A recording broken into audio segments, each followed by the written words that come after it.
My reading for this morning I've chosen from Volume 2 of Life and Teachings of the Masters of the Far East.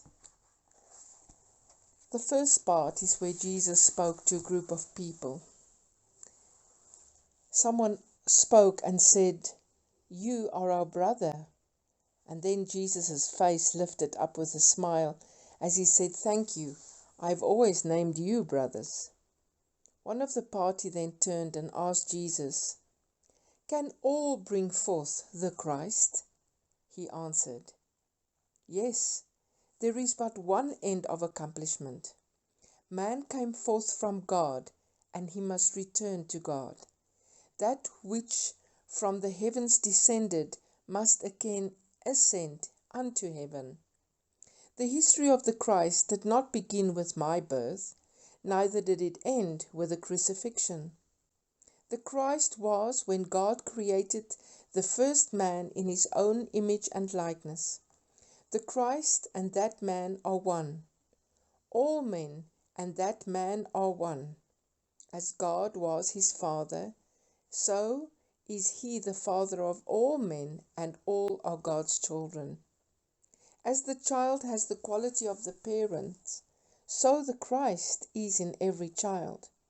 For many years the child lived and realized his Christhood, his oneness with God, through the Christ in himself.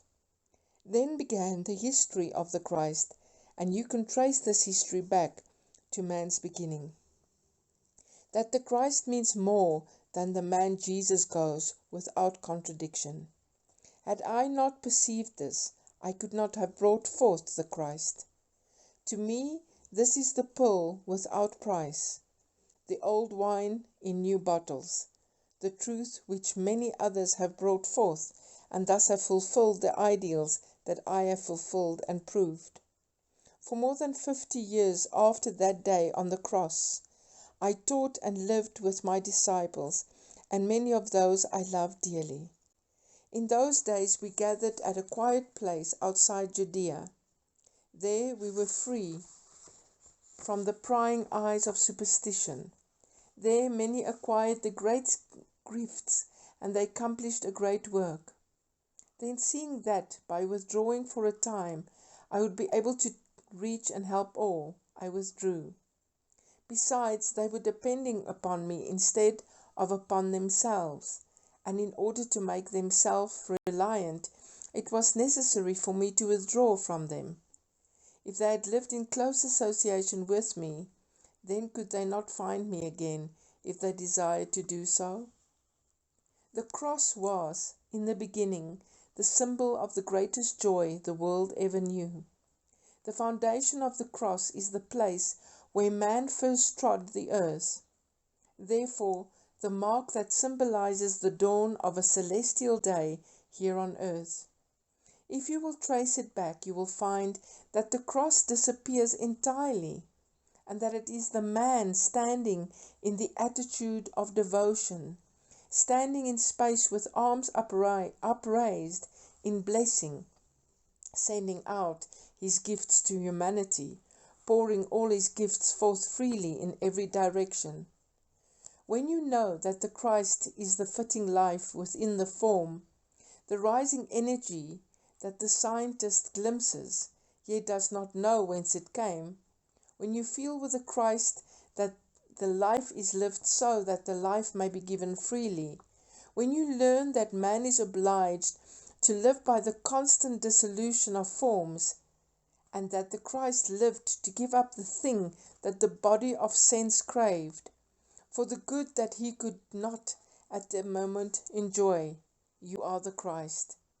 When you see yourself a part of the greater life, but willing to sacrifice yourself for the good of the whole, when you learn to do right without being affected by the outcome to help, when you learn freely to give up physical life and all that the world has to give, you will find you have more to give, although at times duty may seem to demand all that life has to give. You will also know that he who will save his life shall lose it.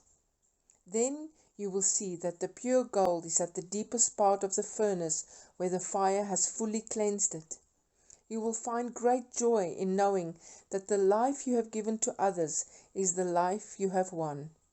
You will know that to receive is to give freely. What if you lay down the mortal form? A higher life will prevail. You have the glad assurance that a life thus won is one for all. I also share with you a piece where Jesus also says, I chose the way of the cross. It was not my Father's choice for me, but my choice, that all might see they can so perfect the life and body that although it be destroyed, it can be rebuilt and become more triumphant. The lights around him grew even brighter, until every vestige of limitation had disappeared. Not a wall surrounded us, not a roof overhead, nor a floor beneath. We all stood together in boundless space.